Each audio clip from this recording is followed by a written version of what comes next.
Assalamu alaikum. This is Farooq Khan. Welcome back to another video. I hope you all are doing well. So इस video में हम लोग chapter number 15 homeostasis के book के exercise के short question answers करेंगे. Total 10 questions हैं. कोशिश करते हैं कि इसी वीडियो में टोटल 10 क्वेश्चंस हम कर लें. क्वेश्चन नंबर 1 है why the physiological integration of internal body environment is important for living organisms.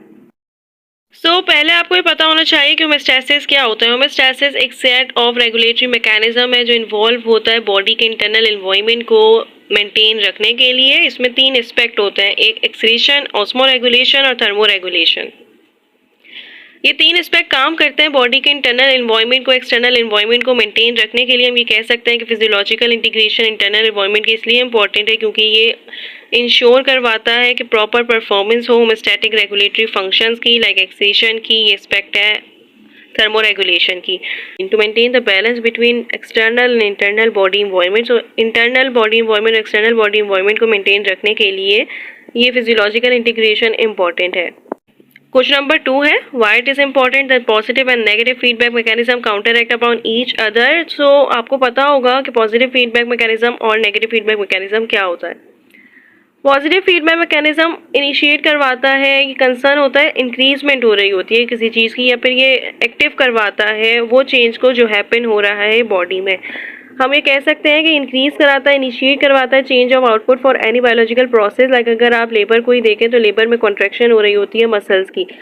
Oxytocin hormone होता है, उसकी स्टिमुलेशन ज़्यादा हो रही होती है. पॉजिटिव में ये होता है कि अगर कोई हार्मोन काम कर रहा है तो उसकी जो एक्टिविटी है वो ज़्यादा इंक्रीज हो जाएगी with the help of positive feedback. इसको हम ये कह सकते हैं कि ये इंटेंसिफाई करता है, ये एक्टिव करवाता है चेंज को जो हैपन हो रहा है हमारी बॉडी में. आपकी बुक में एक एग्जाम्पल दी हुई है कि जब भी आपका ब्लड लॉस होता है, कोई आपको चोट लग गई है, तो platelets with the help of blood वहाँ पहुँचते हैं, स्टक होते हैं डैमेज टिश्यू को, डैमेज एरिया को, डैमेज टिश्यू को रिकॉग्नाइज करते हैं, स्टक होते हैं. देन फिर क्या करते हैं, ब्लड की क्लॉटिंग करते हैं, उसकी वजह से फर्दर ब्लड लॉस नहीं हो रहा होता है. तो ये है कि ये इंटेंसिफाई करता है, एक्टिव करवाता है चेंज को जो हैपन हो रहा है बॉडी में. जबकि नेगेटिव फीडबैक मैकेनिज्म इसके बाद शुरू हो जाता है, वो बॉडी को नॉर्मल स्टेट में लाने के लिए काम करता है. लाइक हम ये कह सकते हैं कि negative feedback mechanism suppresses the removal of normal physiological activities to bring back to normal state. Like वो हार्मोन ज़्यादा हो चुका है, अब हार्मोन प्लेटलेट ज़्यादा हो चुके हैं, नेगेटिव फीडबैक मैकेनिज्म काम करेगा कि उसको वापस से नॉर्मल स्टेट में ला सके. सो इसलिए ये ज़रूरी होते हैं कि दोनों एक दूसरे के ऊपर काउंटर एक्ट करें. क्वेश्चन नंबर 3 है how the osmotic osmo regulation overcome the osmo regulatory problem. So इसमें आपको एक्वाटिक एनिमल्स के बारे में लिखना है. मैरीन भी होते हैं और फ्रेश वाटर भी होते हैं, यहाँ पे मेंशन नहीं किया हुआ. अगर पेपर में मेंशन कर दें कि सिर्फ आपको मैरीन लिखना है तो आप मैरीन लिखेंगे, और एक्वाटिक फ्रेश वाटर का आपको मेंशन कर दें तो आप फिर सिर्फ वो लिखेंगे. अगर मेंशन ना हो तो बोथ लिखेंगे.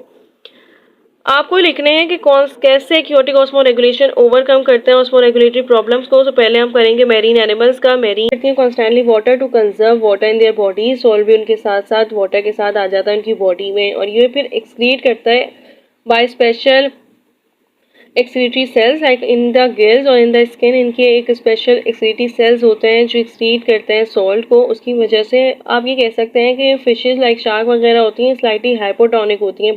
ऑस्मोटिक प्रेशर ना इनका as compare to surrounding hypotonic होता है इंटरनल, जबकि हाइपोटोनिक मतलब सराउंडिंग का वाटर होता है. हम ये कह सकते हैं कि हाइपोटोनिक और हाइपोटोनिक में क्या फ़र्क होता है. हाइपोटोनिक वो वाटर होता है जिसमें आयंस की कंसंट्रेशन ज़्यादा होती है, वाटर की कंसंट्रेशन कम होती है. जबकि हाइपोटोनिक वो वाटर होता है जिसमें वाटर की कंसंट्रेशन ज़्यादा होती है. लाइक आप दूसरे लफ्ज़ों में ये कह सकते हैं कि ये डाइल्यूट की बात की जा रही है. डाइल्यूट हमेशा पतला होता है, वाटर की कंसंट्रेशन ज़्यादा होती है, तो वो हाइपोटोनिक होता है. सो इस शार्क वगैरह है, इनका ऑस्मोटिक प्रेशर इंटरनल बॉडी का हाइपोटोनिक होता है, सराउंडिंग बॉडी इन्वायरमेंट हाइपोटोनिक होता है. ये वाटर को एक्सेस सॉल्ट को रिमूव करते हैं by special glands in their rectum in their gills. तो उसको हम कहते हैं marine animals. Osmo regulation aquatic animals में ऐसे ओवरकम करती हैं. अब है fresh water animals. Fresh water animals में पहले फिशेस की बात कर लेते हैं. आपकी बुक में सिर्फ फिशेस है, बाकी मैं आपको एक दफ़ा एडिशन इन्फॉर्मेशन बता दूंगी प्रोटेक्टिस्टा की कॉन्ट्रेक्टाइल वैक्यूल के जरिए. फ्रेश वाटर एक्सेस करते हैं वाटर को by passing large quantities of very dilute urine. ये फ्रेश वाटर ऑर्गेनिजम्स के पास कुछ स्पेशलाइज सेल्स होते हैं इनकी बॉडी में, उसको हम कहते हैं आयोनोसाइट्स. ये आपकी बुक का एक्सरसाइज का एमसीक्यू भी है. जो एक्टिवली एक्सट्रैक्ट करते हैं आयंस को फ्रॉम एक्सटर्नल मीडियम और एक्सट्रैक्ट करते हैं H+ और बेसिक SiO3- को लाइक एसिड और बेस को बैलेंस करने के लिए बॉडी फ्लूइड में ये एक्सट्रैक्ट कर रहे होते हैं आयंस को भी और एसिड और बेस को भी। प्रोटेक्टिस्टा भी होता है, लाइक हम ये कह सकते हैं कि प्रोटेक्टिस्टा लाइक अम्यूबा पेरिविशियम, उनके पास ना कुछ कॉन्ट्रेक्टाइल वैक्यूल होते हैं। अब जब एक्सेस वाटर है वो स्टोर होता है इस कॉन्ट्रेक्टाइल वैक्यूल में, और जब ये फुली फिल हो जाते हैं देन फिर ये छोटे छोटे पोर्स से निकलना शुरू हो जाता है, वाटर एक्सीट हो जाता है। सो उसकी वजह से ये ऑस्मो रेगुलेटरी प्रॉब्लम्स को ओवरकम करते हैं। फ्रेश वाटर एनिमल्स आयनोसाइड्स के जरिए करते हैं, इनके पास स्पेशल सेल्स होते हैं। और सबसे बड़ा ये ऑस्मो रेगुलेटरी ओवरकम ये होता है कि ये डाइल्यूट यूरिन को एक्सीट करते हैं, लाइक एक्सेस वाटर पास होता है by large quantities of very dilute urine. That's why क्या होता है कि इनका बॉडी इन्वायरमेंट बिल्कुल एग्जैक्टली नॉर्मल रहता है। अब क्वेश्चन नंबर 4 है, why animals excrete different types of excretory waste. So different animals different excrete waste करते हैं, लाइक हम ये कह सकते हैं कि ये डिपेंड करता है पहले तो नेचर और फूड पे, दूसरा करता है अवेलेबिलिटी ऑफ वाटर में, और third the animals habitat. Like आप ये देख सकते हैं कि कुछ यूरिया को एक्सक्रीट करते हैं, कुछ यूरिक एसिड को, कुछ अमोनिया को। सो क्यों? अगर हम बात करें एक्वाटिक एनिमल्स की, सो वो एक्सक्रीट करते हैं अमोनिया को, क्योंकि अमोनिया वाटर सोल्यूबल होता है। अगर हम मैमल्स की बात कर लें, ह्यूमन की, तो वो एक्सक्रीट करते हैं यूरिया, क्योंकि उनके पास अवेलेबिलिटी ऑफ वाटर इतनी नहीं होती। दैट्स वाई वो यूरिया को एक्सक्रीट करते हैं, जो हाईली टॉक्सिक होता है। यूरिक एसिड होता है, बर्ड्स वगैरह आर्थ्रोपोड्स यूरिक एसिड को एक्सक्रीट करते हैं। सो ये डिपेंड करता है नेचर ऑफ फूड पे, एनिमल्स हैबिटेट पे, अवेलेबिलिटी ऑफ वाटर पे। सो ये इसका आंसर होगा।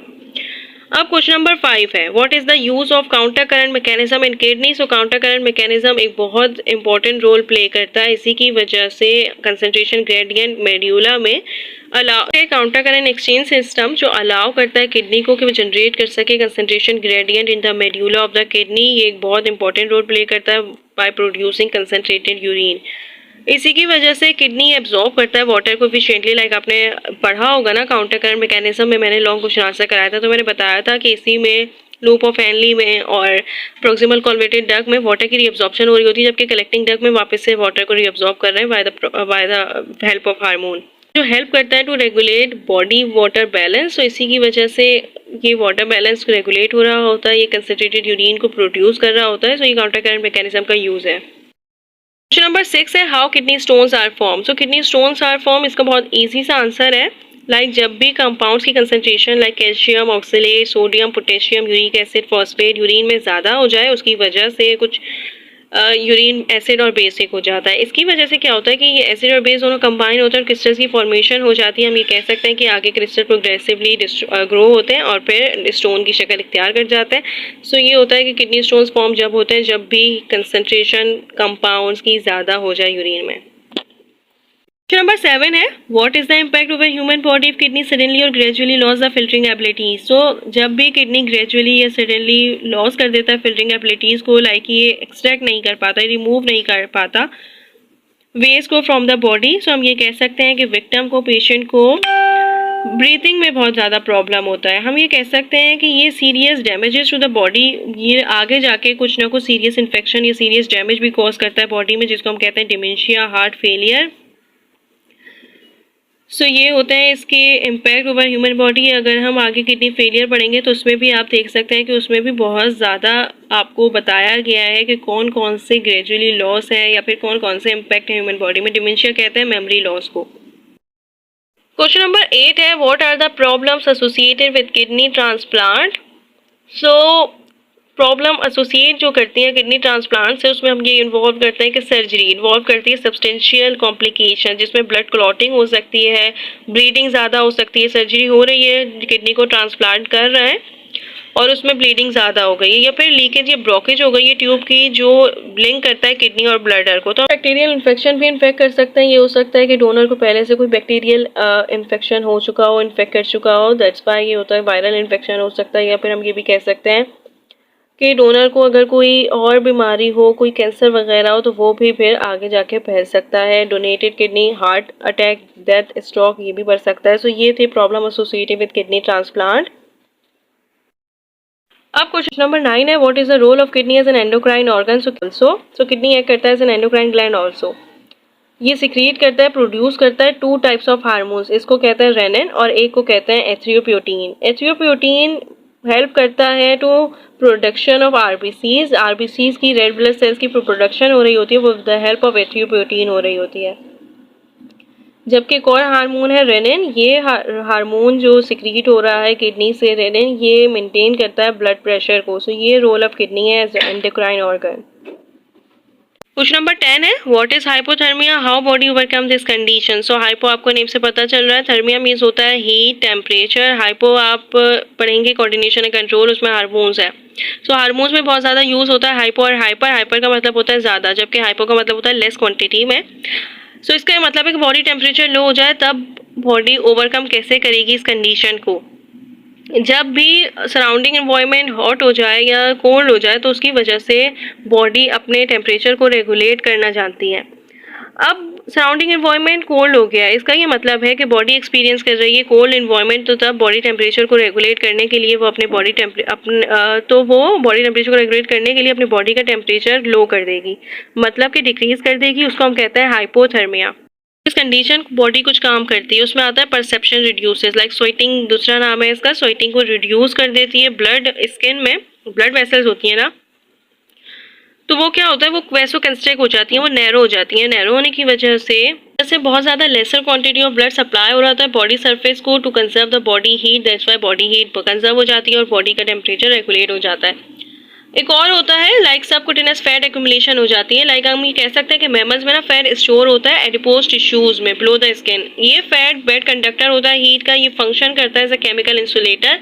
इसी की वजह से जो हीट होती है वो कंजर्व हो रही होती है। ये शॉर्ट क्वेश्चन था, सो दैट्स वाई ये इतना सा लिखा है, लेकिन मैं आपको बता देती हूँ कि शिवरिंग भी थर्मोजेनेसिस होती है, लाइक कोल्ड टेम्परेचर में शिवरिंग बिगिंस होती है जो जनरेट करती है हमारी मसल्स में हीट को, या फिर बिहेवियर मैकेनिज्म भी होता है। बिहेवियर मैकेनिज्म में ये होता है कि या तो फिर मूव कर जाते हैं वार्मर प्लेसेस में या फिर एडिशनल क्लॉथ्स पहनना शुरू कर देते हैं।